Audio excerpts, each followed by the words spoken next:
अग्नि यज्ञ, देव यज्ञ और ब्रह्म यज्ञ आदि का वर्णन भगवान शिव के द्वारा 7 वारों का निर्माण तथा उनमें देवाराधन से विभिन्न प्रकार के फलों की प्राप्ति। ऋषियों ने कहा, प्रभु, अग्नि यज्ञ, देव यज्ञ, ब्रह्म यज्ञ, गुरु पूजा तथा ब्रह्म तृप्ति का हमारे समक्ष क्रमशः वर्णन कीजिए। सूत जी बोले, महर्षियों, गृहस्थ पुरुष अग्नि में सायंकाल और प्रातःकाल जो चावल आदि द्रव्य की आहुति देते हैं उसी को अग्नि यज्ञ कहते हैं। जो ब्रह्मचर्य आश्रम में स्थित हैं उन ब्रह्मचारियों के लिए समिधा का आधान ही अग्नि यज्ञ है। वे समिधा का ही अग्नि में हवन करें। ब्राह्मणों, ब्रह्मचर्य आश्रम में निवास करने वाले द्विजों का जब तक विवाह न हो जाए और वे उपासनाग्नि की प्रतिष्ठा न कर ले तब तक उनके लिए अग्नि में स्मिधा की आहुति, व्रत आदि का पालन तथा विशेष यजन आदि ही कर्तव्य हैं। यही उनके लिए अग्नि यज्ञ है।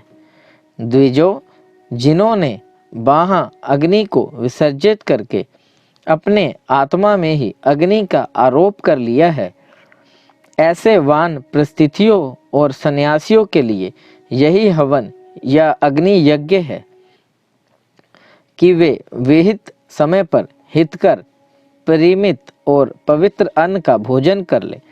ब्राह्मणों, सायंकाल अग्नि के लिए दी हुई आहुति संपत्ति प्रदान करने वाली होती है, ऐसा जानना चाहिए। और प्रातःकाल सूर्य देव को दी हुई आहुति आयु की वृद्धि करने वाली होती है। यह बात अच्छी तरह समझ लेनी चाहिए। दिन में अग्निदेव सूर्य में ही प्रविष्ट हो जाते हैं, अतः प्रातःकाल सूर्य को दी हुई आहुति भी अग्नि यज्ञ के ही अंतर्गत है। इस प्रकार यह अग्नि यज्ञ का वर्णन किया गया। इंद्र आदि समस्त देवताओं के उद्देश्य से अग्नि में जो आहुति दी जाती है उसे देव यज्ञ समझना चाहिए। स्थालिक पाक आदि यज्ञों को देव यज्ञ ही मानना चाहिए। लौकिक अग्नि में प्रतिष्ठित जो चूड़ाकरण आदि संस्कार निमित्त हवन कर्म है उन्हें भी देव यज्ञ ही अंतर्गत जानना चाहिए। अब ब्रह्म यज्ञ का वर्णन सुनो। द्विजों को चाहिए कि वे देवताओं की तृप्ति के लिए निरंतर ब्रह्म यज्ञ करें। वेदों का तो जो नित्य अध्ययन या स्वाध्याय होता है उसी को ब्रह्म यज्ञ कहा गया है। प्रातः नित्य कर्म, वेदों का जो नित्य अध्ययन या स्वाध्याय होता है उसी को ब्रह्म यज्ञ कहा गया है। प्रातः नित्य कर्म के अंतरन सायंकाल तक ब्रह्म यज्ञ किया जाता है। उसके बाद रात में इसका विधान नहीं है। अग्नि के बिना देव यज्ञ कैसे संपन्न होता है इसे तुम लोग श्रद्धा से और आदर पूर्वक सुनो। सृष्टि के आरंभ में सर्वज्ञ, दयालु और सर्वसमर्थ महादेव जी ने समस्त लोकों के उपकार के लिए वारों की कल्पना की। वे भगवान शिव संसार रूपी रोग को दूर करने के लिए वैद्य हैं, सबके ज्ञाता तथा समस्त औषधों के भी औषध हैं। उन भगवान ने पहले अपने वार की कल्पना की जो आरोग्य प्रदान करने वाला है। तत्पश्चात अपनी माया शक्ति का वार बनाया जो संपत्ति प्रदान करने वाला है।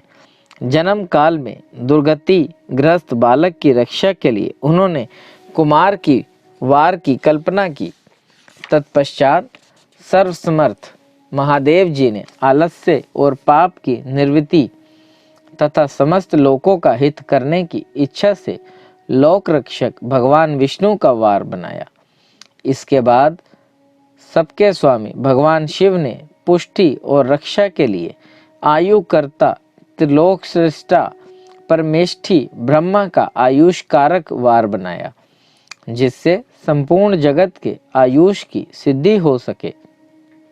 इसके बाद तीनों लोकों की वृद्धि के लिए पहले पुण्य पाप की रचना हो जाने पर उनके करने वाले लोगों को शुभाशुभ फल देने के लिए भगवान शिव ने इंद्र और यम के वारों का निर्माण किया। ये दोनों वार क्रमशः भोग देने वाले तथा लोगों के मृत्यु भय को दूर करने वाले हैं। इसके बाद सूर्य आदि 7 ग्रहों को, जो अपने ही स्वरूप भूत तथा प्राणियों के लिए सुख दुख के सूचक है, भगवान शिव ने उपयुक्त 7 वारों का स्वामी निश्चित किया। वे सब के सब ग्रह नक्षत्रों के ज्योतिर्मय मंडप में प्रतिष्ठित हैं। शिव के वार या दिन के स्वामी सूर्य हैं। शक्ति संबंधी वार के स्वामी सोम हैं। कुमार संबंधी दिन के अधिपति मंगल है। विष्णु वार के स्वामी बुध हैं। ब्रह्मा जी के वार के अधिपति बृहस्पति हैं। इंद्र वार के स्वामी शुक्र और यम वार के स्वामी शनैश्चर हैं। अपने अपने वार में की हुई उन देवताओं की पूजा उनके अपने अपने फल को देने वाली होती है। सूर्य आरोग्य के और चंद्रमा संपत्ति के दाता हैं। मंगल व्याधियों का निवारण करते हैं। बुध पुष्टि देते हैं। बृहस्पति आयु की वृद्धि करते हैं। शुक्र भोग देते हैं और शनैश्चर मृत्यु का निवारण करते हैं। ये 7 वारों की क्रमशः फल बताए गए हैं, जो उन उन देवताओं की प्रीति से प्राप्त होते हैं। अन्य देवताओं की भी पूजा का फल देने वाले भगवान शिव ही हैं। देवताओं की प्रसन्नता के लिए पूजा की 5 प्रकार की ही पद्धति बनाई गई है। उन देवताओं के मंत्रों का जप यह पहला प्रकार है। उनके लिए होम करना, दूसरा दान करना, तीसरा तथा तप करना चौथा प्रकार है। किसी वेदी पर, प्रतिमा में, अग्नि में अथवा ब्राह्मण के शरीर में आराध्य देवता की भावना करके 16 उपचारों से उनकी पूजा या आराधना करना पांचवा प्रकार है। इनमें पूजा के उत्तरोत्तर आधार श्रेष्ठ हैं। पूर्व के अभाव में उत्तरोत्तर आधार का अवलंबन करना चाहिए। दोनों नेत्रों तथा मस्तक के रोग में और कुष्ठ रोग की शांति के लिए भगवान सूर्य की पूजा करके ब्राह्मणों को भोजन कराए। तदनंतरन 1 दिन, 1 मास, 1 वर्ष अथवा 3 वर्ष तक लगातार ऐसा साधन करना चाहिए। इससे यदि प्रबल प्रारंभ का निर्माण हो जाए तो रोग एवं जरा आदि रोगों का नाश हो जाता है। इष्ट देव के नाम मंत्रों का जप आदि साधन वार आदि के अनुसार फल देते हैं। रविवार को सूर्य देव के लिए, अन्य देवताओं के लिए तथा ब्राह्मणों के लिए विशिष्ट वस्तु अर्पित करें। यह साधन विशिष्ट फल देने वाला होता है तथा इसके द्वारा विशेष रूप से पापों की शांति होती है। सोमवार को विद्वान पुरुष संपत्ति की प्राप्ति के लिए लक्ष्मी आदि की पूजा करें तथा सपत्नीक ब्राह्मणों को घृत पवक अन्न का भोजन कराए। मंगलवार को रोगों की शांति के लिए काली आदि की पूजा करें तथा उड़द, मूंग और हरहर की दाल आदि से युक्त अन्न ब्राह्मणों को भोजन कराए। बुधवार को विद्वान पुरुष अधियुक्त अन्न से भगवान विष्णु का पूजन करे। ऐसा करने से सदा पुत्र, मित्र और कलत्र आदि की पुष्टि होती है। जो दीर्घायु होने की इच्छा रखता है वह गुरुवार को देवताओं की पुष्टि के लिए वस्त्र, यज्ञोपवीत तथा घृत मिश्रित खीर से यजन पूजन करे।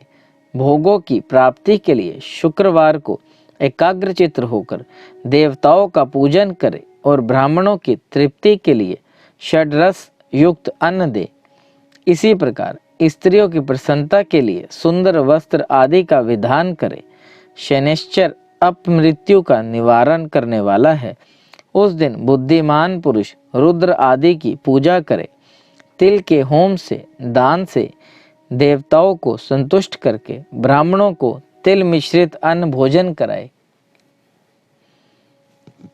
जो इस तरह देवताओं की पूजा करेंगे वह आरोग्य आदि का फल भागी होगा। देवताओं के नित्य पूजन, विशेष पूजन, स्नान, दान, जप, होम तथा ब्राह्मण तर्पण आदि में एवं रवि आदि वारों में विशेष तिथि और नक्षत्रों का योग प्राप्त होने पर विभिन्न देवताओं के पूजन में सर्वज्ञ जगदीश्वर भगवान शिव ही उन देवताओं के रूप में पूजित हो सब लोगों का आरोग्य आदि फल प्रदान करते हैं। देश, काल, पात्र, द्रव्य, श्रद्धा एवं लोक के अनुसार उनके तारतम्य क्रम का ध्यान रखते हुए महादेव जी आराधना करने वाले लोगों को आरोग्य आदि फल देते हैं। शुभ मांगलिक कर्म के आरंभ में और अशुभ अन्त्येष्टि आदि कर्म के अंत में तथा जन्म नक्षत्रों के आने पर गृहस्थ पुरुष अपने घर में आरोग्य आदि की समृद्धि के लिए सूर्य आदि ग्रहों का पूजन करे। इससे सिद्ध ही है कि देवताओं का यजन संपूर्ण अभिष्ट वस्तुओं को देने वाला है। ब्राह्मणों को देव यजन कर्म वैदिक मंत्र के साथ होना चाहिए। यह ब्राह्मण शब्द क्षत्रिय और वैश्य का भी अपलक्षण है। शूद्र आदि देव दूसरों का देव यज्ञ तांत्रिक विधि से ना होना चाहिए। शुभ फल की इच्छा रखने वाले मनुष्यों को सातों ही दिन अपनी शक्ति के अनुसार सदा देव पूजन करना चाहिए। निर्धन मनुष्य तपस्या, व्रत आदि के कष्ट सहन द्वारा और धनी धन के द्वारा देवताओं की आराधना करे। वह बार बार श्रद्धा पूर्वक इस तरह के धर्म का अनुष्ठान करता है और बारंबार पुण्य लोकों में नाना प्रकार के फल भोग कर पुनः इस पृथ्वी पर जन्म ग्रहण करता है। धनवान पुरुष सदा भोग सिद्धि के लिए मार्ग में वृक्षादि लगाकर लोगों के लिए छाया की व्यवस्था करे। जलाशय, कुआं, बावली और पोखरे बनवाए। वेद शास्त्रों की प्रतिष्ठा के लिए पाठशाला का निर्माण करे तथा अन्यायन प्रकार से भी धर्म का संग्रह करता रहे। धनी को यह सब कार्य सदा ही करते रहना चाहिए। समयानुसार पुण्य कर्मों के परिपाक से अंतकरण शुद्ध होने पर ज्ञान की सिद्धि हो जाती है। द्विजो, जो इस अध्याय को सुनता, पढ़ता अथवा सुनने की व्यवस्था करता है उसे देव यज्ञ का फल प्राप्त होता है। देश, काल, पात्र और दान का आदि का विचार। ऋषियों ने कहा, समस्त पदार्थों के ज्ञाताओं में श्रेष्ठ सूत जी, अब आप क्रमशः देश, काल आदि का वर्णन करें। सूत जी बोले, महर्षियों, देव यज्ञ आदि कर्मों में अपना शुद्ध ग्रह समान फल देने वाला होता है। अर्थात अपने घर में किए हुए देव यज्ञ आदि शास्त्रोक्त फल को सम मात्रा में देने वाले होते हैं।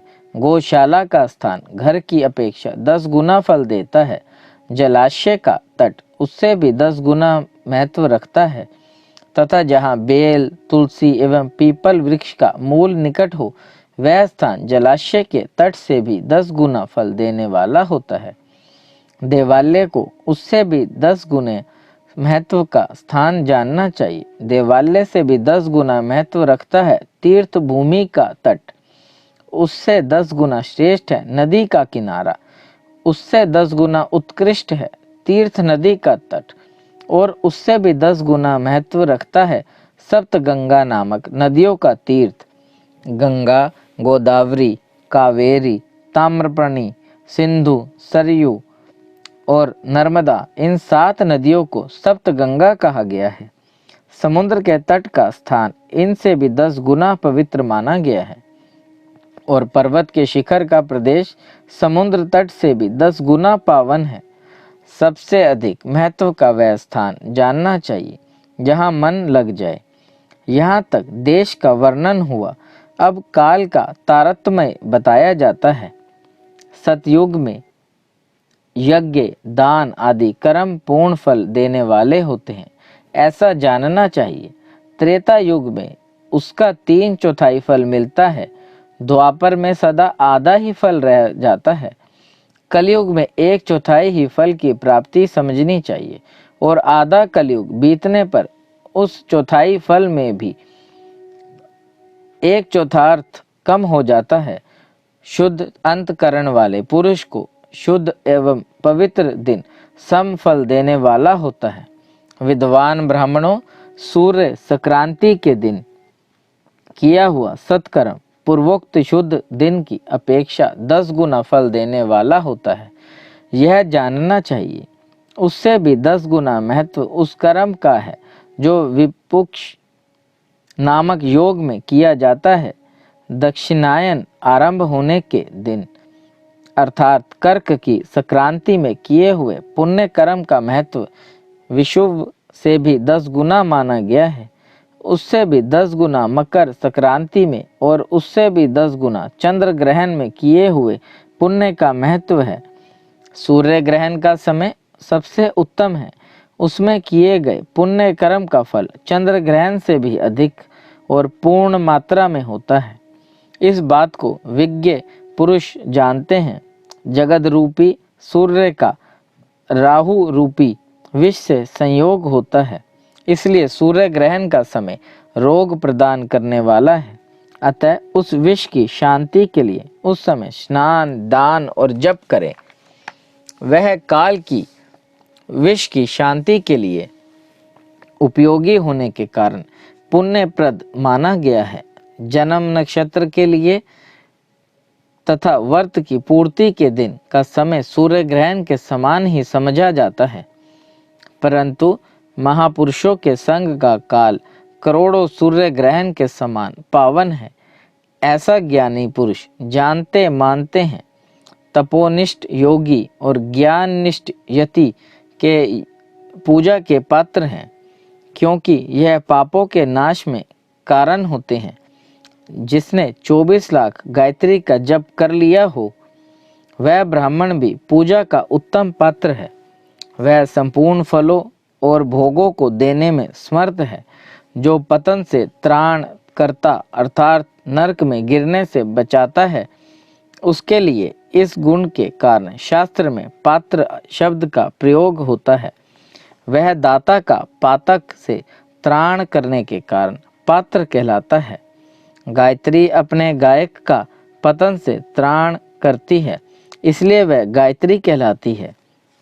जैसे इस लोक में जो धनहीन है वह दूसरों को धन नहीं देता, जो जहाँ धनवान है वहीं दूसरों को धन दे सकता है, उसी तरह जो स्वयं शुद्ध और पवित्रात्मा है वहीं दूसरों मनुष्यों का त्राण या उद्धार कर सकता है। जो गायत्री का जप करके शुद्ध हो गया है वही शुद्ध ब्राह्मण कहलाता है। इसलिए दान, जप, होम और पूजा सभी कर्मों के लिए वही शुद्ध पात्र है। ऐसा ब्राह्मण ही दान तथा रक्षा करने की पात्रता रखता है। स्त्री हो या पुरुष, जो भी भूखा हो वही अन्न दान का पात्र है। जिसको जिस वस्तु की इच्छा हो उसे वह वस्तु बिना मांगे ही दे दी जाए तो दाता को उस दान का पूरा पूरा फल मिलता है। ऐसे महर्षियों की मान्यता है। जो सवाल या याचना करने के बाद दिया गया वह आधा दान फल देने वाला बताया गया है। अपने सेवक को दिए हुआ दान 1/4 फल देने वाला होता है।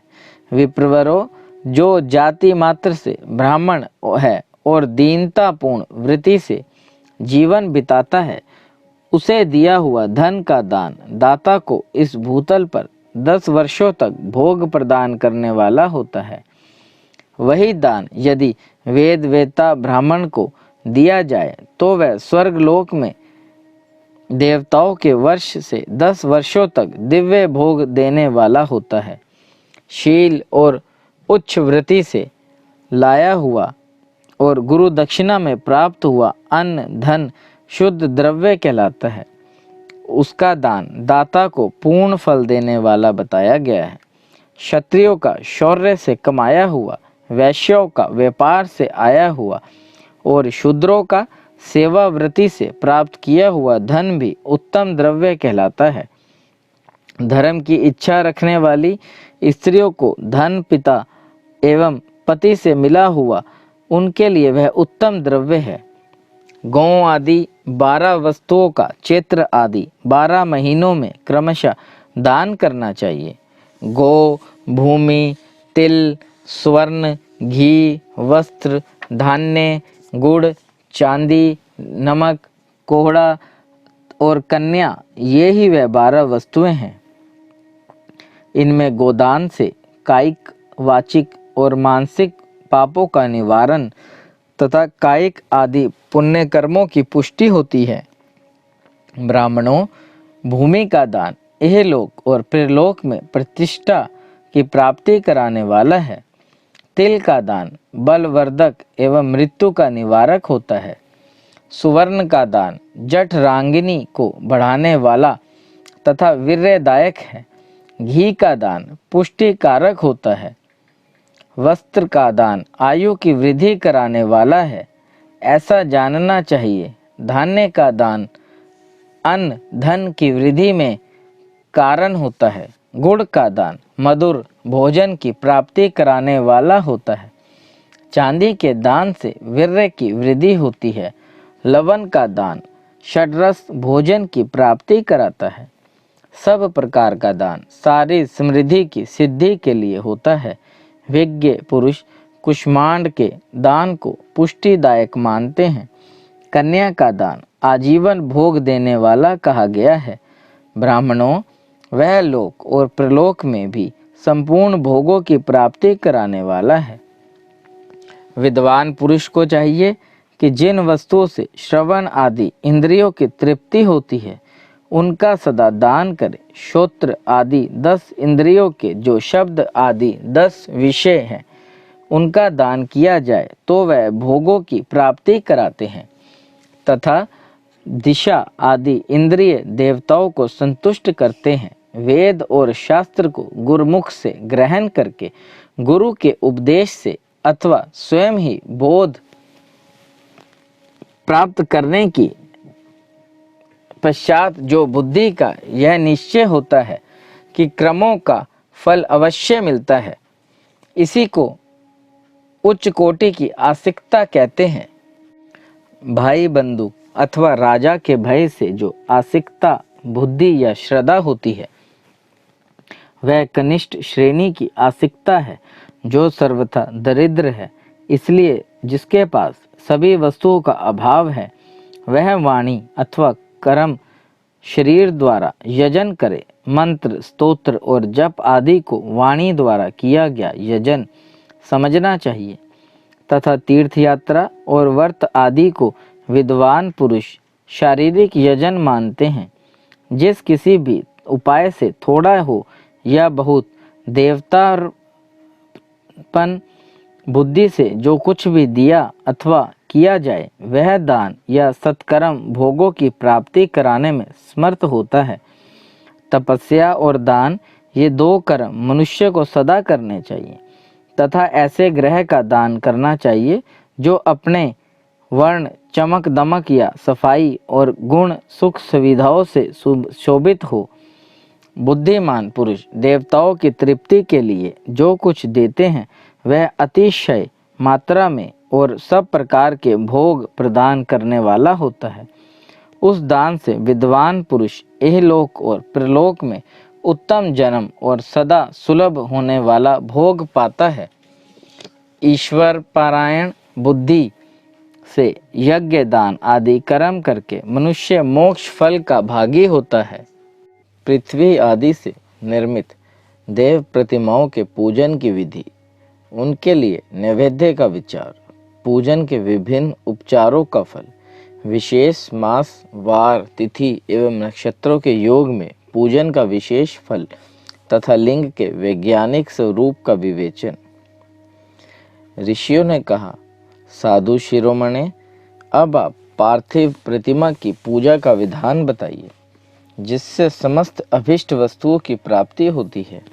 सूत जी बोले, महर्षियों, तुम लोगों ने बहुत उत्तम बात पूछी है। पार्थिव प्रतिमा का पूजन सदा संपूर्ण मनोरथों को देने वाला है। तथा दुख का तत्काल निवारण करने वाला है। मैं उसका वर्णन करता हूँ, तुम लोग उसको ध्यान देकर सुनो। पृथ्वी आदि की बनी हुई देव प्रतिमाओं की पूजा इस भूतल पर अभिष्टदायक मानी गई है। निश्चय ही इसमें पुरुषों का और स्त्रियों का भी अधिकार है। नदी, पोखरे अथवा कुएं में प्रवेश करके पानी के भीतर से मिट्टी ले आएं, फिर गंध चूर्ण के द्वारा उसका संशोधन करें और शुद्ध मंडप में रख कर उसे महीन पीसें और सानें। इसके बाद हाथ से प्रतिमा बनाएं और दूध से उसका सुंदर संस्कार करें। उस प्रतिमा में अंग प्रत्यंग अच्छी तरह प्रकट हुए हों तथा वह सब प्रकार के अस्त्र शस्त्रों से संपन्न बनाई गई हो। तदनंतर उसे पदासन पर स्थापित करके आदर पूर्वक उसका पूजन करें। गणेश, सूर्य, विष्णु, दुर्गा और शिव की प्रतिमा का, शिव का एवं शिवलिंग का द्विज को सदा पूजन करना चाहिए। षोडशोपचार पूजन जनित फल की सिद्धि के लिए 16 उपचारों द्वारा पूजन करना चाहिए। पुष्प से प्रोक्षण और मंत्र पाठ पूर्वक अभिषेक करें। अग्नि के चावल से नैवेद्य तैयार करें। सारा नैवेद्य एक कुंडव लगभग पाव भर होना चाहिए। घर में पार्थिव पूजन के लिए एक कुंडव और बाहर किसी मनुष्य द्वारा स्थापित शिवलिंग के पूजन के लिए एक प्रस्थ सेर भर नैवेद्य तैयार करना आवश्यक है। ऐसा जानना चाहिए, देवताओं द्वारा स्थापित शिवलिंग के लिए 3 सेर नैवेद्य अर्पित करना उचित है और स्वयं प्रकट हुए स्वयंभूलिंग के लिए 5 सेर। ऐसा करने पर पूर्ण फल की प्राप्ति समझनी चाहिए। इस प्रकार सहस्त्र बार पूजा करने से द्विज सतलोक को प्राप्त कर लेते हैं। 12 अंगुल चौड़ा, इससे दूना और 1 अंगुल अधिक अर्थात 25 अंगुल लंबा और 15 अंगुल चौड़ा जो लोहे या लकड़ी का बना हुआ पात्र होता है, उसे विद्वान पुरुष शिव कहते हैं। उसका 8वां भाग प्रस्थ कहलाता है और जो कुंडव के बराबर माना गया है। मनुष्य द्वारा स्थापित शिवलिंग के लिए 10 प्रस्थ, ऋषियों द्वारा स्थापित शिवलिंग के लिए 100 प्रस्थ और स्वयंभू शिवलिंग के लिए 1 सहस्त्र प्रस्थ नैवेद्य निवेदन किया जाए तथा जल, तेल आदि एवं गंध द्रव्यों की भी यथा योग्य मात्रा रखी जाए, तो यह उन शिवलिंगों की महापूजा बताई जाती है। देवता का अभिषेक करने से आत्मशुद्धि होती है। गंध से पुण्य की प्राप्ति होती है। नैवेद्य लगाने से आयु बढ़ती और तृप्ति होती है। धूप निवेदन करने से धन की प्राप्ति होती है। दीप दिखाने से ज्ञान का उदय होता है और तांबूल समर्पण करने से भोग की उपलब्धि होती है। इसलिए स्नान आदि 6 उपचारों को यत्न पूर्वक अर्पित करें। नमस्कार और जप, ये दोनों संपूर्ण अभिष्ट फल को देने वाले हैं। इसलिए भोग और मोक्ष की इच्छा रखने वाले लोगों को पूजा के अंत में सदा ही जप और नमस्कार करना चाहिए। मनुष्य को चाहिए कि वह सदा पहले मन से पूजा करके फिर उन उपचारों से करे। देवताओं की पूजा से उन देवताओं के लोकों की प्राप्ति होती है तथा उनके अवांतरण लोक में भी यथेष्ट भोग की वस्तुएं उपलब्ध होती है। अब मैं देव पूजा से प्राप्त होने वाले विशेष फलों का वर्णन करता हूँ। द्विजो, तुम लोग श्रद्धा पूर्वक सुनो। विघ्नराज गणेश की पूजा से भूलोक में उत्तम अभिष्ट वस्तु की प्राप्ति होती है। शुक्रवार को श्रावण और भाद्रपद मासों के शुक्ल पक्ष की चतुर्थी को और पोष मास में शतभिक्षा नक्षत्र के आने पर विधि पूर्वक गणेश जी की पूजा करनी चाहिए। 100 या सहस्त्र दिनों में 100 या सहस्त्र बार पूजा करें। देवता और अग्नि में श्रद्धा रखते हुए किया जाने वाला उनका नित्य पूजन मनुष्यों को पुत्र एवं अभिष्ट वस्तु प्रदान करता है। वह समस्त पापों का शमन तथा भिन्न भिन्न दुष्कर्मों का विनाश करने वाला है। विभिन्न वारों में की हुई शिव आदि की पूजा को आत्मशुद्धि प्रदान करने वाली समझना चाहिए। वार या दिन, तिथि, नक्षत्र और योगों का आधार है, समस्त कामनाओं को देने वाला है, उसमें वृद्धि और क्षय नहीं है, इसलिए उसे पूर्ण ब्रह्म स्वरूप मानना चाहिए। सूर्य उदय से लेकर सूर्य उदय काल आने तक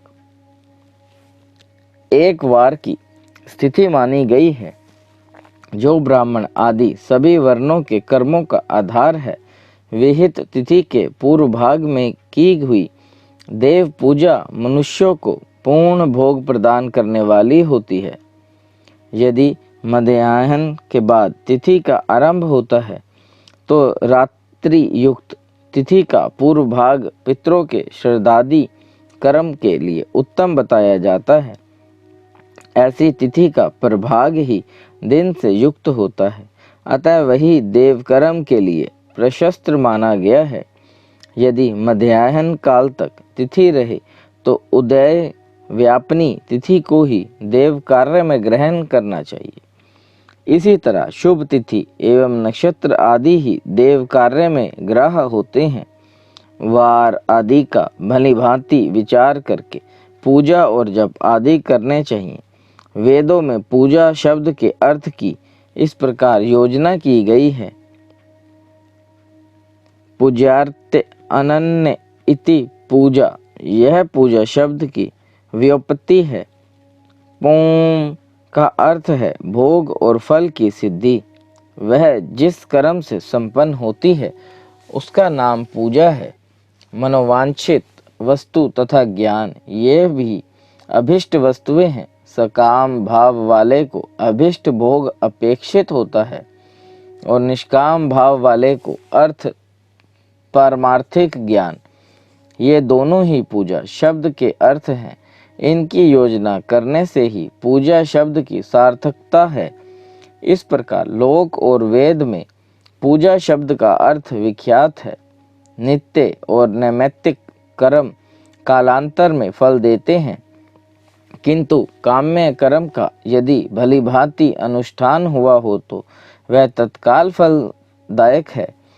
प्रतिदिन एक पक्ष, एक मास और एक वर्ष तक लगातार पूजन करने से उन कर्मों के फल की प्राप्ति होती है और उनमें से वैसे ही पापों का क्रमशः क्षय होता है।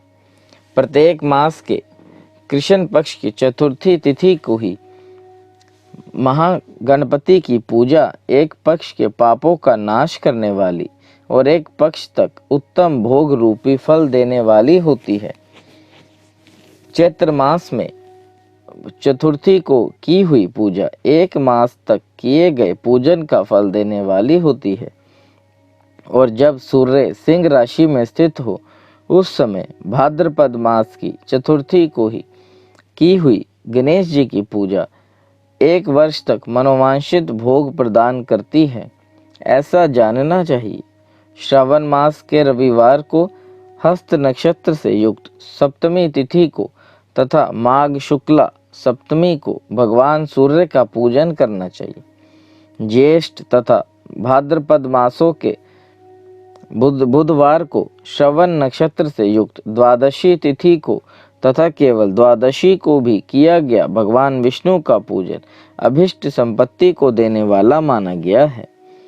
श्रावण मास में की जाने वाली श्री हरि की पूजा अभिष्ट मनोरथ और आरोग्य प्रदान करने वाली है। अंगों एवं उपकरणों सहित पूर्वोक्त गो आदि 12 वस्तुओं का दान करने से जिस फल की प्राप्ति होती है उसी को द्वादशी तिथि में आराधना द्वारा श्री विष्णु की तृप्ति करके मनुष्य प्राप्त कर लेता है। जो द्वादशी तिथि को भगवान विष्णु के 12 नामों द्वारा 12 ब्राह्मणों का षोडशोपचार पूजन करता है वह उनकी प्रसन्नता प्राप्त कर लेता है। इसी प्रकार संपूर्ण देवताओं के विभिन्न 12 नामों द्वारा किया हुआ 12 ब्राह्मणों का पूजन उन देवताओं को प्रसन्न करने वाला होता है। कर्क राशि की संक्रांति से युक्त श्रावण मास में नवमी तिथि को मृगशीरा नक्षत्र के योग में अंबिका का पूजन करें। वे संपूर्ण मनोवांछित भोगों और फलों को देने वाली है। ऐश्वर्य की इच्छा रखने वाले पुरुष को उस दिन अवश्य उनकी पूजा करनी चाहिए। आश्विन मास के शुक्ल पक्ष की नवमी तिथि संपूर्ण अभिष्ट फलों को देने वाली है। उसी मास के कृष्ण पक्ष की चतुर्दशी को यदि रविवार पड़ा हो तो उस दिन का महत्व विशेष पड़ जाता है। उसके साथ ही यदि आद्रा और महाद्रा सूर्य संक्रांति से युक्त आद्रा का योग हो तो उस वक्त अवसरों पर की हुई शिव पूजन का विशेष महत्व माना गया है। माघ कृष्ण चतुर्दशी को की हुई शिवजी की पूजा संपूर्ण अभिष्ट फलों को देने वाली है। वह मनुष्यों की आयु बढ़ाती, मृत्यु कष्ट को दूर हटाती और समस्त सिद्धियों की प्राप्ति कराती है। ज्येष्ठ मास में चतुर्दशी को यदि महाद्रा का योग हो अथवा मार्गशीर्ष मास में किसी भी तिथि को यदि आद्रा नक्षत्र हो तो उस पर विभिन्न वस्तुओं की बनी हुई मूर्ति के रूप में शिव की जो 16 उपचारों से पूजा करता है उस पुण्यात्मा के चरणों का दर्शन करना चाहिए। भगवान शिव की पूजा मनुष्यों को भोग और मोक्ष देने वाली है, ऐसा जानना चाहिए। कार्तिक मास में प्रत्येक वार तथा तिथि आदि में महादेव जी की पूजा का विशेष महत्व है। कार्तिक मास आने पर विद्वान पुरुष दान, तप, होम, जप और नियम आदि के द्वारा समस्त देवताओं का षोडशोपचारों से पूजन करे। उस पूजन में देव प्रतिमा, ब्राह्मण तथा मंत्रों का उपयोग आवश्यक है। ब्राह्मणों को भोजन कराने से भी वह पूजन कर्म संपन्न होता है। पूजक को चाहिए कि वह कामनाओं को त्याग कर पीड़ा रहित हो देवाराधन में तत्पर रहे। कार्तिक मास में देवताओं का यजन पूजन समस्त भोगों को देने वाला, व्याधियों को हर लेने वाला तथा भूतों और ग्रहों का विनाश करने वाला है। कार्तिक मास के रविवार को भगवान सूर्य की पूजा करने और तेल तथा सूती वस्त्र देने से मनुष्यों के कोढ़ आदि रोगों का नाश होता है। हरे, काली मिर्च, वस्त्र और खीर आदि का दान और ब्राह्मणों की प्रतिष्ठा करने से क्षय रोग का विषय नाश होता है। दीप और सरसों के दान से मिर्गी का रोग मिट जाता है। कृतिका नक्षत्र से युक्त सोमवार को किया हुआ शिवजी का पूजन मनुष्यों के महान दारिद्र्य को मिटाने वाला है और संपूर्ण संपत्तियों को देने वाला है। घर की आवश्यक सामग्रियों के साथ गृह और क्षेत्र आदि का दान करने से भी उक्त फल की प्राप्ति होती है। कृतिका युक्त मंगलवारों को श्री स्कंद का पूजन करने से तथा दीपक एवं घंटा आदि का दान देने से मनुष्यों को शीघ्र ही वाक सिद्धि प्राप्त हो जाती है। उनके मुंह में से निकली हुई हर एक बात सत्य होती है। कृतिका युक्त बुधवार को किया हुआ श्री विष्णु का यजन तथा दही भात का दान मनुष्यों को उत्तम संतान की प्राप्ति करवाता है। कृतिका युक्त गुरुवारों को धन से ब्रह्मा जी का पूजन तथा मधु, सोना और घी का दान करने से मनुष्यों के लिए भोग वैभव की वृद्धि होती है। कृतिका युक्त शुक्रवारों को गजानन गणेश जी की पूजा करने से तथा गंध, पुष्प एवं अन्न का दान देने से मानवों के भोग पदार्थों की वृद्धि होती है। उस दिन सोना, चांदी आदि का दान करने से बंध्याय को भी उत्तम पुत्र की प्राप्ति होती है।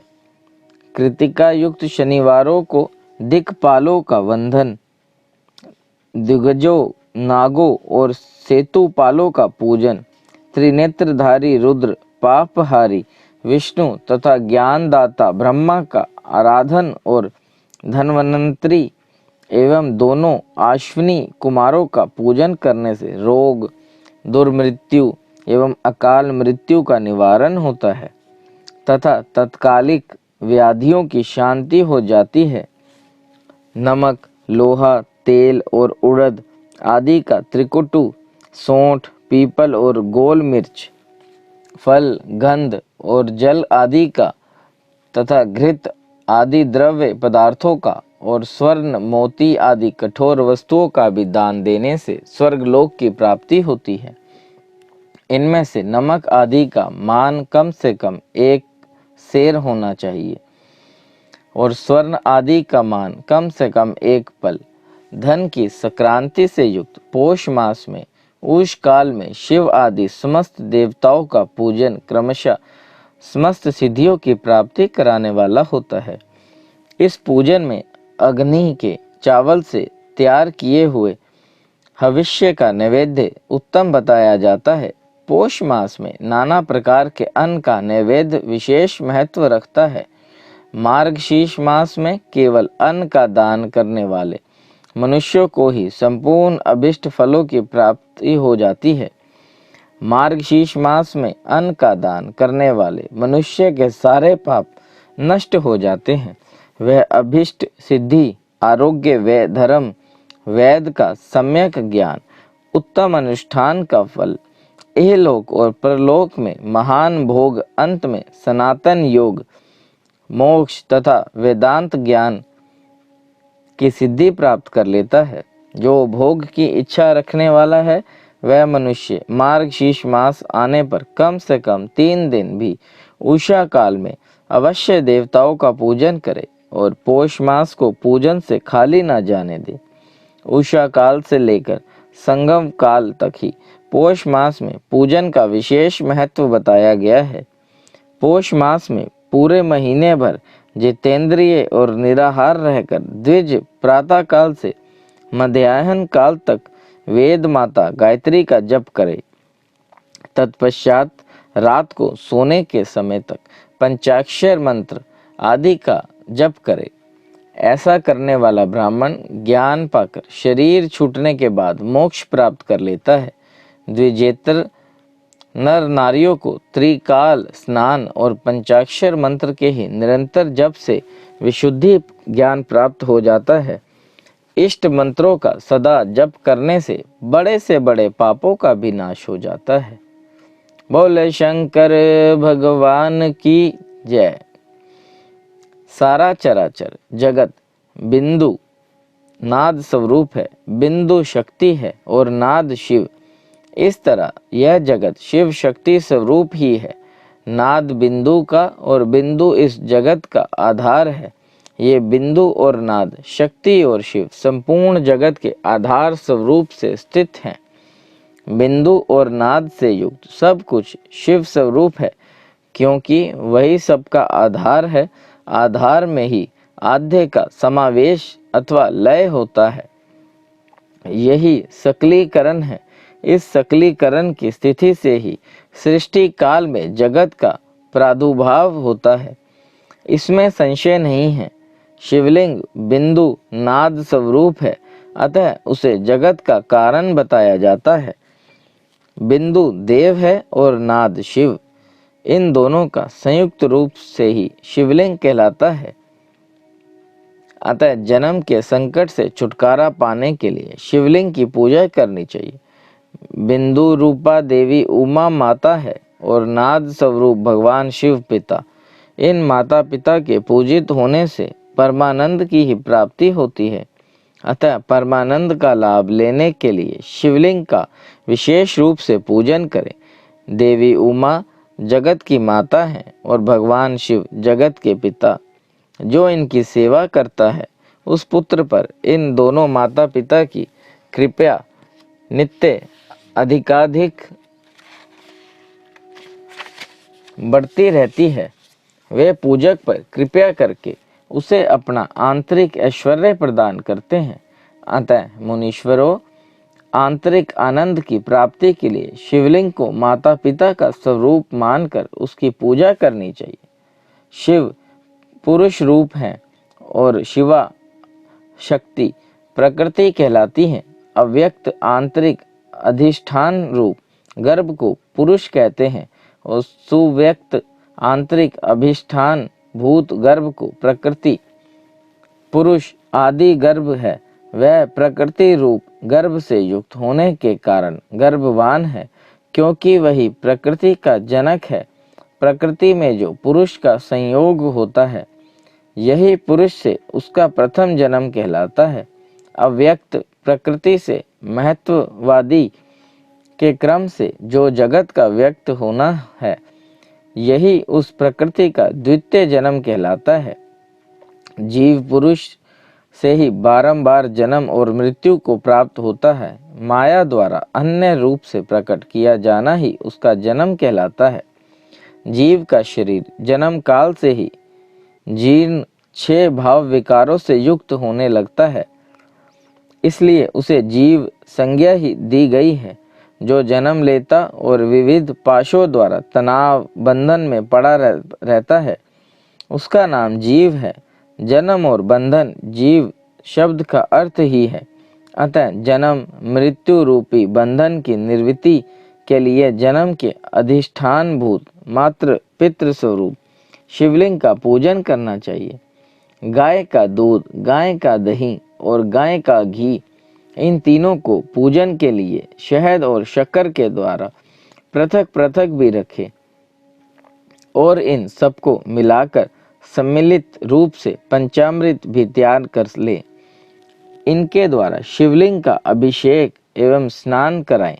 फिर गाय के दूध और अन्न के मेल से नैवेद्य तैयार करके प्रणव मंत्र के उच्चारण पूर्वक उसे भगवान शिव को अर्पित करें। संपूर्ण प्रणव को ध्वनि लिंग कहते हैं।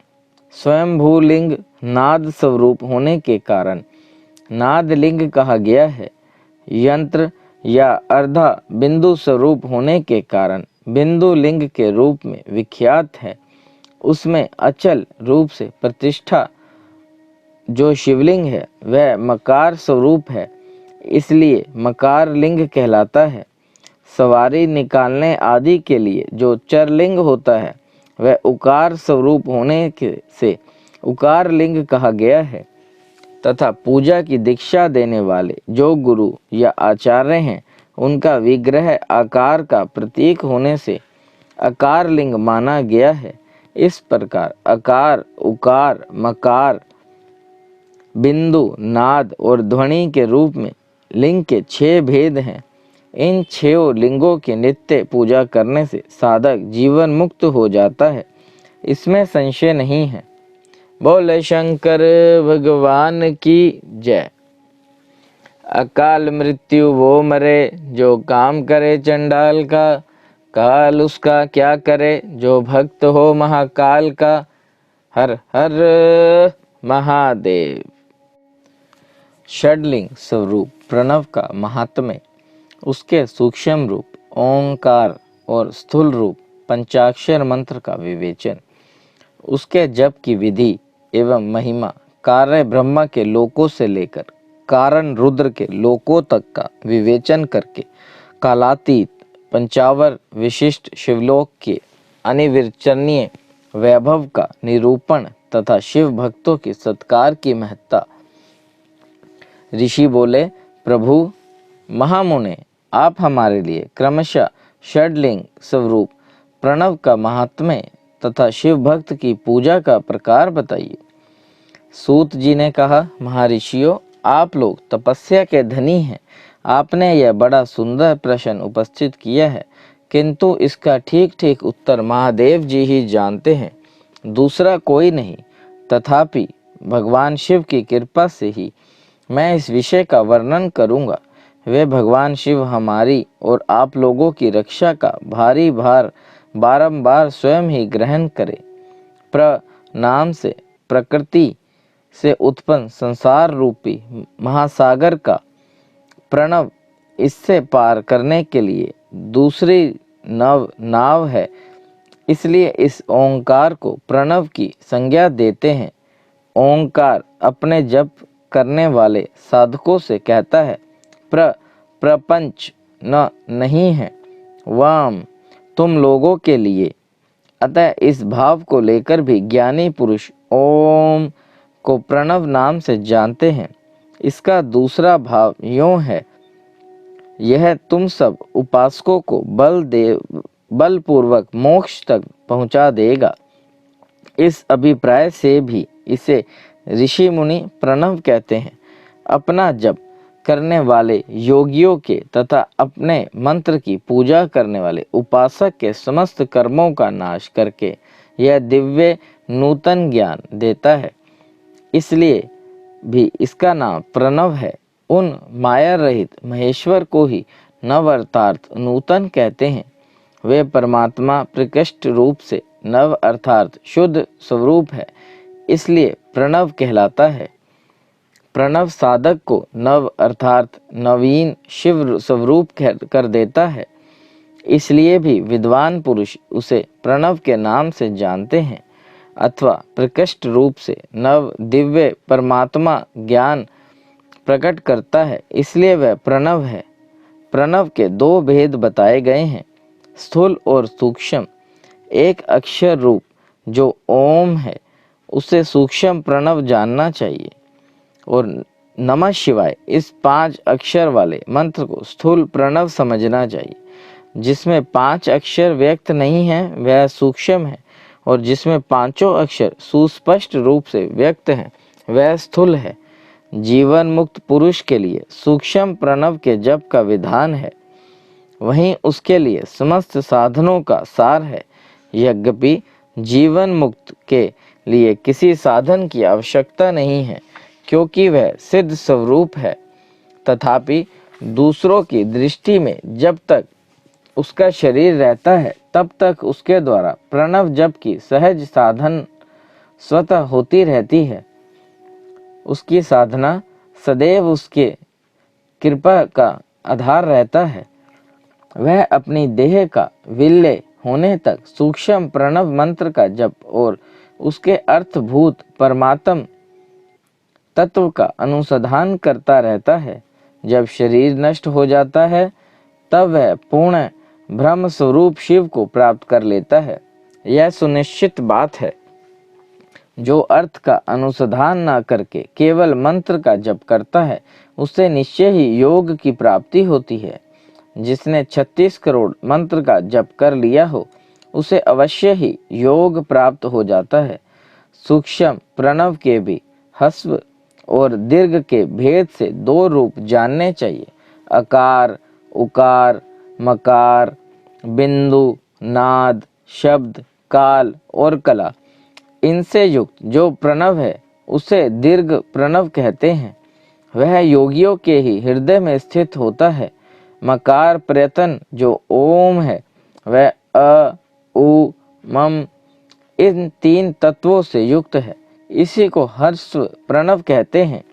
अ शिव है, उ शक्ति है और मकार इन दोनों की एकता है। वह त्रितत्व रूप है। ऐसा समझकर हर्ष प्रणव का जप करना चाहिए। जो अपने समस्त पापों का क्षय करना चाहते हैं उनके लिए इस हर्ष प्रणव का जप अत्यंत आवश्यक है। पृथ्वी, जल, तेज, वायु और आकाश ये 5 भूत तथा शब्द, स्पर्श आदि इनके 5 विषय, ये सब मिलकर 10 वस्तुएं मनुष्यों की कामना के विषय हैं। इनकी आशा मन में लेकर जो कर्मों के अनुष्ठान में संलग्न होते हैं वे 10 प्रकार के पुरुष प्रवृत्त कहलाते हैं, तथा जो निष्काम भाव से शास्त्र विहित कर्मों का अनुष्ठान करते हैं वह निर्वृत्ति मार्ग कहे गए हैं। प्रवृत्ता पुरुष को हर्ष प्रणव का ही जप करना चाहिए और निर्वृत्त पुरुषों को दीर्घ प्रणव का वाहांतियों तथा अन्य मंत्रों के आदि में इच्छा अनुसार शब्द और कला से युक्त प्रणव का उच्चारण करना चाहिए। वेद के आदि में और दोनों संध्याओं की उपासना के समय भी ओंकार उच्चारण करना चाहिए। प्रणव का 9 करोड़ जप करने से मनुष्य शुद्ध हो जाता है। फिर 9 करोड़ का जप करने से वह पृथ्वी तत्व पर विजय पा लेता है। तत्पश्चात पुनः 9 करोड़ का जप करके वह जल तत्व को जीत लेता है। पुनः 9 करोड़ जप से अग्नि तत्व पर विजय पाता है। तदनंतरन फिर 9 करोड़ का जप करके वह वायु तत्व पर विजय होता है। फिर 9 करोड़ के जप से आकाश को अपने अधिकार में कर लेता है। इसी प्रकार 9 करोड़ का जप करके वह क्रमशः गंध, रस, रूप, स्पर्श और शब्द पर विजय पाता है। इसके बाद फिर 9 करोड़ का जप करके अहंकार को भी जीत लेता है।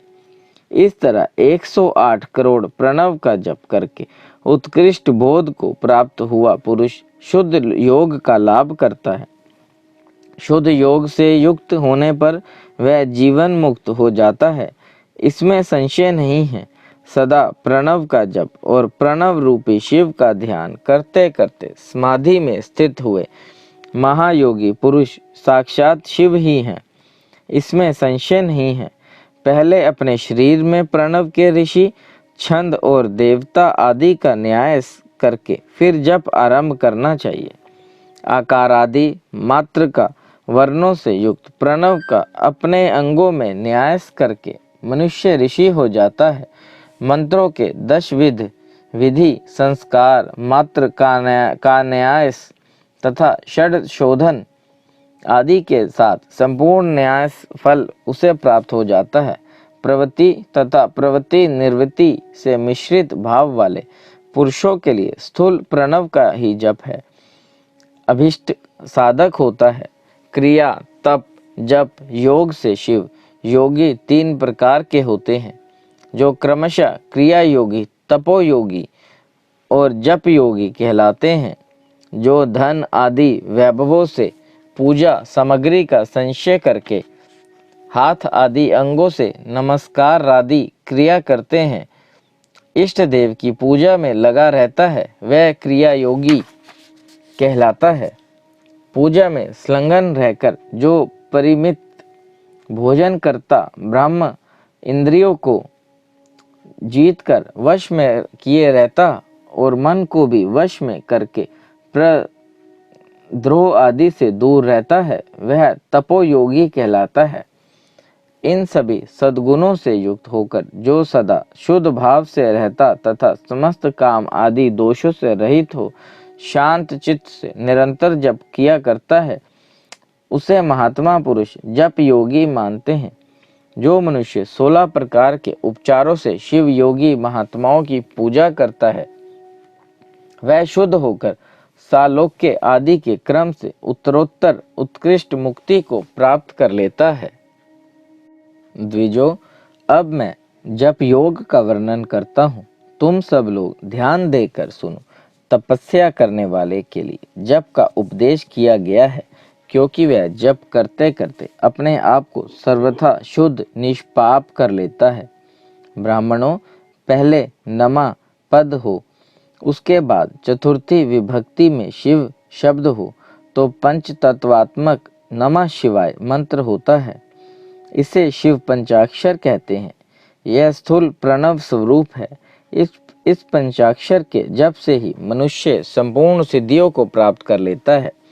पंचाक्षर मंत्र के आदि में ओंकार लगाकर ही सदा उसका जप करना चाहिए।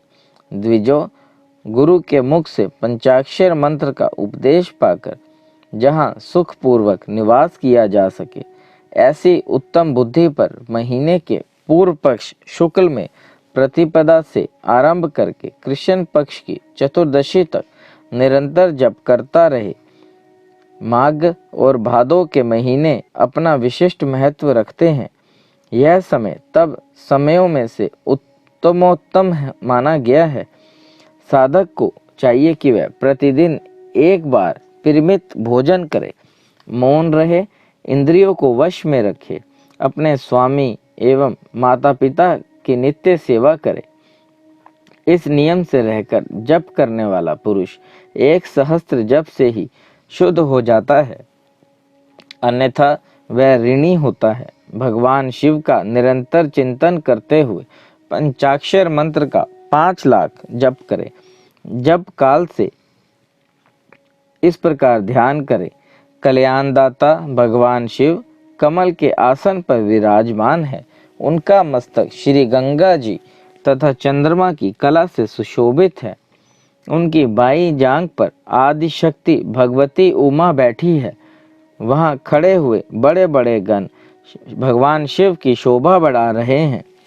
महादेव जी अपने 4 हाथों में मृग, मुद्रा, टंक तथा वर एवं भव्य की हुई मुद्राएं धारण किए हुए हैं। इस प्रकार सदा सब पर अनुग्रह करने वाले भगवान सदाशिव का बारंबार स्मरण करते हुए हृदय अथवा सूर्यमंडल में पहले उनकी मानसिक पूजा करके फिर पूर्वाभिमुख हो पूर्वोक्त पंचाक्षरी विद्या का जप करे। उन दिनों साधक सदा शुद्ध कर्म ही करे और दुष्कर्म से बचा रहे। जप की समाप्ति के दिन कृष्ण पक्ष की चतुर्दशी को प्रातः काल नित्य कर्म करके शुद्ध एवं सुंदर स्थान में शौच, संतोष आदि नियमों से युक्त हो। जो शुद्ध हृदय से पंचाक्षर मंत्र का 12 सहस्त्र जप करे, तत्पश्चात 5 सपत्निक ब्राह्मणों का जो श्रेष्ठ एवं शिवभक्त हो वर्णन करे।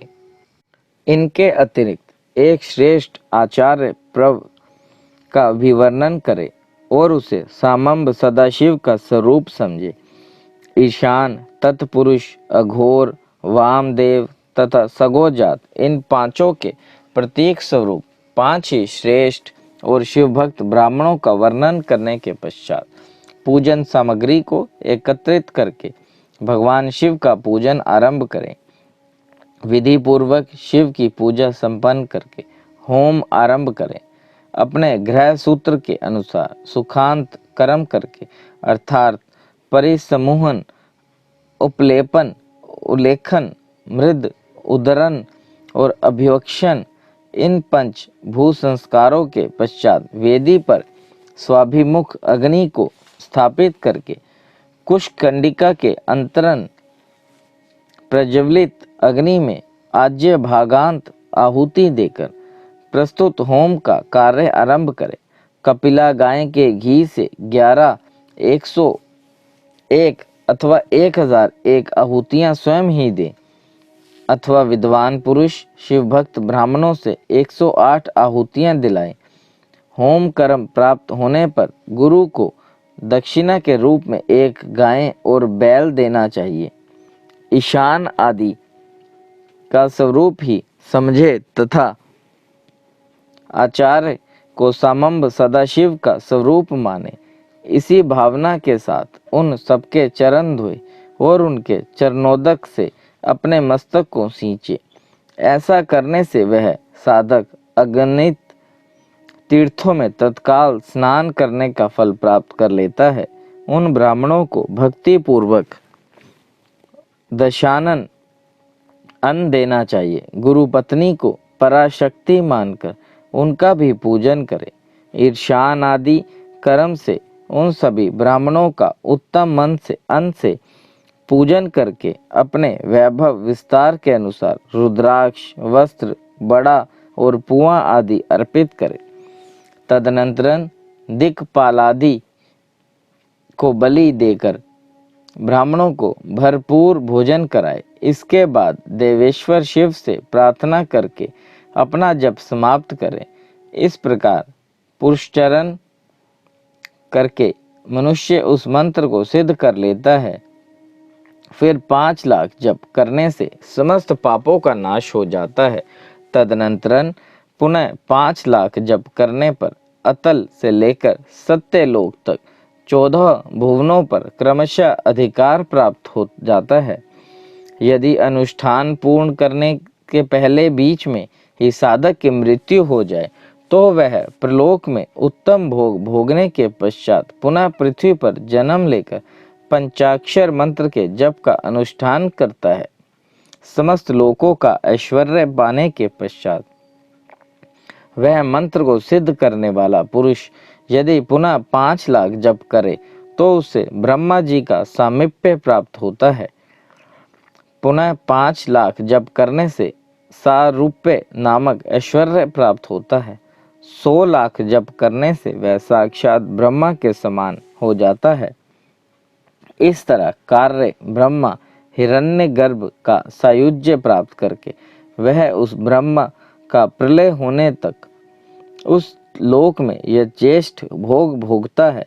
फिर दूसरे कल्प का आरंभ होने पर वह ब्रह्मा जी का पुत्र होता है। उस समय फिर तपस्या करके दिव्य तेज से प्रकाशित हो वह क्रमशः मुक्त हो जाता है। यदि आप पृथ्वी आदि कार्य स्वरूप भूतों द्वारा पाताल से लेकर सत्यलोक प्रयतन ब्रह्मा जी के 14 लोक क्रमशः निर्मित हुए हैं। सत्यलोक से ऊपर शमालोक तक जो 14 भुवन हैं वे भगवान विष्णु के लोक हैं। शमालोक से ऊपर सूचीलोक प्रयतन 28 भुवन स्थित हैं। सूचीलोक के अंतर्गत कैलाश में प्राणियों का संहार करने वाले रुद्रदेव विराजमान हैं। सूचीलोक से ऊपर अहिंसा लोक प्रयतन 56 भुवनों की स्थिति है। अहिंसा लोक आश्रय लेकर जो ज्ञान कैलाश नामक नगर शोभा पाता है उसमें कार्यभूत महेश्वर सबको अदृश्य करके रहते हैं। अहिंसा लोक में अंत में काल चक्र की स्थिति है। यहाँ तक महेश्वर के विराट स्वरूप का वर्णन किया गया है। वहीं तक लोकों का तिरोधान अथवा लय होता है। उससे नीचे कर्मों का भोग है और उससे ऊपर ज्ञान का भोग। उसके नीचे कर्म माया और उसके ऊपर ज्ञान माया। अब मैं कर्म माया और ज्ञान माया का तात्पर्य बता रहा हूँ। माँ का अर्थ है लक्ष्मी। उससे कर्म भोग यात प्राप्त होता है, इसलिए वह माया अथवा कर्म माया कहलाती है। इसी तरह माँ अर्थात लक्ष्मी से ज्ञान भोग यात अर्थात प्राप्त होता है, इसलिए उसे माया या ज्ञान माया कहा गया है। उपयुक्त सीमा से नीचे नश्वर भोग है और ऊपर नित्य भोग। उससे नीचे ही तिरोधान अथवा लय है, ऊपर नहीं। वहाँ से नीचे ही कर्ममय पाशों द्वारा बंधन होता है, ऊपर बंधन का सदा अभाव है। उससे नीचे ही जीव सकाम कर्मों का अनुसरण करते हुए विभिन्न लोकों और योनियों में चक्कर काटते हैं। उससे ऊपर के लोकों में निष्काम कर्म का ही भोग बताया गया है। विदुन बिंदु पूजा में तत्पर रहने वाला उपासक वहां से नीचे के लोकों में ही घूमते हैं। उसके ऊपर तो निष्काम भाव से शिवलिंग की पूजा करने वाले उपासक ही जाते हैं। जो एकमात्र शिव की ही उपासना में तत्पर हैं वह उससे ऊपर के लोकों में जाते हैं। वहां से नीचे जीव कोटि है और ऊपर ईश्वर कोटि। नीचे संसारी जीव रहते हैं और ऊपर मुक्त पुरुष। नीचे कर्म लोक है और ऊपर ज्ञान लोक। ऊपर मद और अहंकार नाश करने वाली नम्रता है। वहाँ जन्म जनित तिरोधान नहीं है। उसका निवारण किए बिना वहाँ किसी का भी प्रवेश संभव नहीं है। इस प्रकार तिरोधान का निवारण करने से वहाँ ज्ञान शब्द का अर्थ ही प्रकाशित होता है। आदि भौतिक पूजा करने वाले लोग उससे नीचे के लोकों में ही चक्कर काटते हैं। जो आध्यात्मिक उपासना करने वाले हैं वह ही उससे ऊपर को जाते हैं। जो सत्य अहिंसा आदि धर्मों से युक्त हो भगवान शिव के पूजन में तत्पर रहते हैं वे काल चक्र को पार कर जाते हैं। काल चक्रेश्वर की सीमा तक जो विराट महेश्वर लोक बताया गया है उससे ऊपर विषभ के आकार में धर्म की स्थिति है। वह ब्रह्मचर्य का मूर्तिमान रूप है। उसके सत्य शौच अहिंसा और दया ये 4 पाद्य हैं। वह साक्षात शिवलोक के द्वार पर खड़ा है। क्षमा उसके सींग है, शम कान है। वह वेद ध्वनि स्वरूपी शब्द से विभूषित है। आसिकता उसके दोनों नेत्र हैं। विश्वास ही उसकी श्रेष्ठ बुद्धि और मन है। क्रिया आदि धर्म रूपी जो वृषभ हैं वे कारण आदि में स्थित हैं, ऐसा जानना चाहिए। उस क्रिया रूप वृषभ का धर्म पर कालातीत शिव आरूढ़ होते हैं। ब्रह्मा, विष्णु और महेश की जो अपनी अपनी आयु है उसी को दिन कहते हैं। जहाँ धर्म रूपी वृषभ की स्थिति है उससे ऊपर ना दिन है ना रात्रि, वहाँ जन्म मरण आदि भी नहीं है। वहाँ फिर से कारण स्वरूप ब्रह्म के कारण सत्य लोक प्रयत्न 14 लोक स्थित हैं, जो 5 भौतिक गंध से आदि से परे हैं। उनकी सनातन स्थिति है। सूक्ष्म गंध ही उनका स्वरूप है। उनसे ऊपर ही कारण रूप विष्णु के 14 लोक स्थित हैं। उनसे भी ऊपर की कारण रूपी रुद्र के 28 लोकों की स्थिति मानी गई है। फिर उनसे भी ऊपर कारनेश शिव के 56 लोक विद्यमान हैं। तदनंतरन शिव समस्त ब्रह्मचर्य लोक है और वहीं 5 आवरणों से युक्त ज्ञानमय कैलाश है, जहाँ 5 मंडलों 5 ब्रह्म कलाओं और आदि शक्ति से संयुक्त आदि लिंग प्रतिष्ठित है। उसे परमात्मा शिव का शिवालय कहा गया है। वही पराशक्ति से युक्त परमेश्वर शिव निवास करते हैं। वे सृष्टि, पालन, संहार, तिरोभाव और अनुग्रह इन 5 कृत्यों में प्रवीण हैं। उनका श्री विग्रह सच्चिदानंद स्वरूप है। वे सदा ध्यान रूपी धर्म में ही स्थित रहते हैं और सदा सब पर अनुग्रह किया करते हैं। वे सर्वात्मा हैं और समाधि रूपी आसन पर आसीन हो नित्य विराजमान होते हैं। कर्म एवं ध्यान आदि का अनुष्ठान करने से क्रमशः साधन पथ में आगे बढ़ने पर उनका दर्शन साध्य होता है। नित्य नैमित्तिक आदि कर्मों द्वारा देवताओं का यजन करने से भगवान शिव के समाराधन कर्म में मन लगता है। क्रिया आदि जो शिव संबंधी कर्म है उनके द्वारा शिव ज्ञान सिद्ध करें। जिन्होंने शिव तत्व का साक्षात्कार कर लिया है अथवा जिन पर शिव की कृपा दृष्टि पड़ चुकी है वे सब मुक्त ही हैं, इसमें संशय नहीं है। आत्म स्वरूप से जो स्थिति है वही मुक्ति है। एकमात्र अपने आत्मा में रमण या आनंद का अनुभव करना ही मुक्ति का स्वरूप है। जो पुरुष क्रिया, तप, जप, ज्ञान और ध्यान रूपी धर्मों में भली भांति स्थित है वह शिव का साक्षात्कार करके स्वात्मा स्वरूप मोक्ष को भी प्राप्त कर लेता है। जैसे सूर्य देव अपनी किरणों से शुद्धि को दूर कर देते हैं, उसी प्रकार कृपया करने में कुशल भगवान शिव अपने भक्तों के अज्ञान को मिटा देते हैं। अज्ञान की निवृत्ति हो जाने पर शिव ज्ञान स्वतः प्रकट हो जाता है। शिव ज्ञान से अपना विशुद्ध स्वरूप आत्माराम तत्व प्राप्त होता है और आत्माराम तत्व की सम्यक सिद्धि हो जाने पर मनुष्य कृतकृत्य हो जाता है। इस तरह जहाँ जो कुछ बताया गया है वह पहले मुझे गुरु परंपरा से प्राप्त हुआ था। तत्पश्चात मैंने पुनः नंदीश्वर के मुख से इस विषय को सुना था। नंदी स्थान से परे जो स्वयं वेद्य शिव वैभव है उसका अनुभव केवल भगवान शिव को ही है। साक्षात शिवलोक के उस वैभव का ज्ञान सबको शिव की कृपा से ही हो सकता है, अन्यथा नहीं, ऐसा आस्तिक पुरुषों का कथन है। साधक को चाहिए कि वह 5 लाख जप करने से के पश्चात भगवान शिव की प्रसन्नता के लिए महाअभिषेक एवं नैवेद्य निवेदन करके शिव भक्तों का पूजन करे। भक्त की पूजा से भगवान शिव बहुत प्रसन्न होते हैं। शिव और उनके भक्त में कोई भेद नहीं है, वह साक्षात शिव स्वरूप ही है। शिव स्वरूप मंत्र को धारण करके वह शिव ही हो गया रहता है। शिव भक्त का शरीर शिव रूप ही है, अतः उसकी सेवा में तत्पर रहना चाहिए।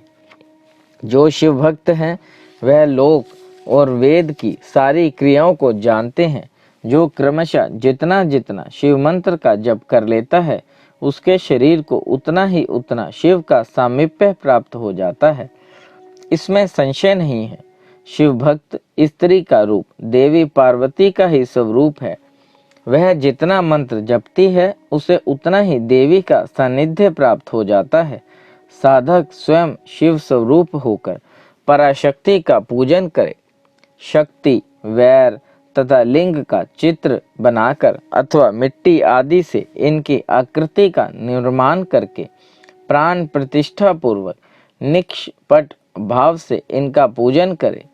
शिवलिंग को शिव मानकर अपने को शक्ति स्वरूप समझकर, शक्ति लिंग को देवी मानकर और अपने को शिव रूप समझकर, शिवलिंग को नाद रूप तथा शिव को बिंदु रूप मानकर परस्पर सटे हुए शक्ति लिंग और शिवलिंग के प्रति उप प्रधान और प्रधान की भावना रखते हुए जो शिव और शक्ति का पूजन करता है, वह मूल रूप की भावना करने के कारण शिव रूप ही है। शिव भक्त शिव मंत्र रूप होने के कारण शिव के ही स्वरूप हैं। जो 16 उपचारों से उनकी पूजा करता है, उसे अभिष्ट वस्तु की प्राप्ति होती है। जो शिवलिंग उपासक शिव भक्त की सेवा आदि करके उसे आनंद प्रदान करता है, उस विद्वान पर भगवान शिव बड़े प्रसन्न होते हैं। 5, 10 या 100 सपत्नीक शिव भक्तों को बुलाकर भोजन आदि के द्वारा पत्नी सहित उनका सदैव समादार करे। धन में, देह में और मंत्र में शिव भगवान भावना रखते हुए उन्हें शिव और शक्ति का स्वरूप जानकर निष्कपट भाव से उनकी पूजा करे। ऐसा करने वाला पुरुष इस भूतल पर फिर जन्म नहीं लेता। बोल मेरे महाकालेश्वर बाबा की जय। देव देव महादेव करुणा निधान भक्त वत्सल्य शिव शंकर भोलेनाथ प्रसन्न होइए त्रिलोकीनाथ। सदैव अपने चरणा बिंदों में लगाए रखे, सद्बुद्धि प्रदान करे।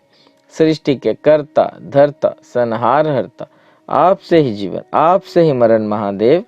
बच्चा पुल्लनहार तुसी बख्शनहार त्रिलोकीनाथ, भूल चूक माफ करो, सदैव अपने चरणा बिंदों में लगाए रखो। ओम नमः शिवाय, ओम नमः शिवाय, ओम नमः शिवाय, ओम नमः शिवाय।